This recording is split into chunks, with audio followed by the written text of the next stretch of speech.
I'm Darius McDermott, Managing Director of FundCalibre. Today I'm with Jason Pidcock, Elite Rated Manager of the Jupiter Asian Income Fund. Thank you for taking the time, Jason. You've been investing in Asia for some 25 years now. How has income investing changed in Asia over that period? It has developed since the mid-1990s. We've got a lot more companies that have higher payout ratios, companies that are committed to paying dividends, have formal dividend policies. I'd say since 2001, the average payout ratio in the region has been fairly steady, but we do have a greater choice. So it's much easier to put together an income-paying portfolio than it once was. Yeah, there's a couple of issues in the region at the moment. Primarily, I think the China-US trade wars. What's your take on that? What's your observations? We haven't made any adjustments to the portfolio since the trade wars kicked off. We were already underweight China, and we don't have any Chinese companies that export to the US. Now, clearly, a lower growth rate in China affects the whole region, but on the other hand, you tend to get lower interest rates, lower bond yields. Generally, we feel that the current market conditions suit us. So the news topics that people are most worried about don't really affect us in a negative way, but because of that dampening effect on bond yields, that ought to be positive. So generally we feel that the portfolio is reasonably defensive, more localized in terms of revenues, and so we're not too worried about the global trade picture. And another area which you have a decent portion of the portfolio in is Hong Kong. And again, that's been very newsworthy, not for the right reasons, but for the protests and the demonstrations.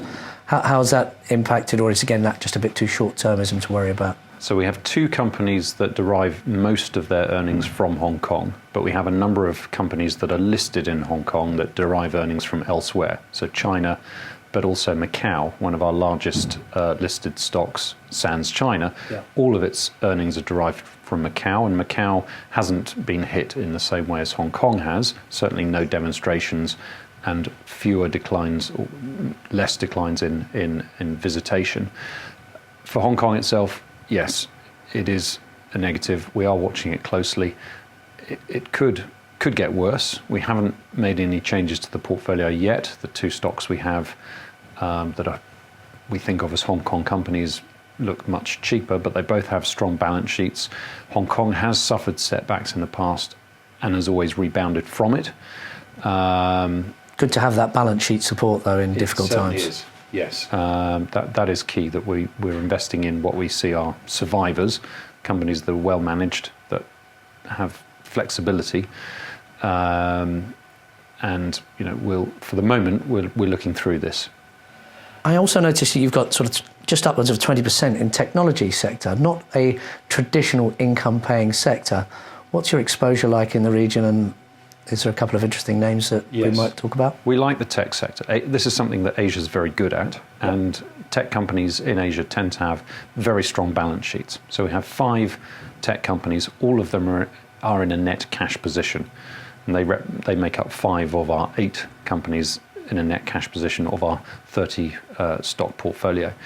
We have 4 hardware companies, 3 of which are in Taiwan and 1 in South Korea, and 1 software company, let's say. So the software is Tencent, one of China's leading internet companies, which is an entertainment-focused business.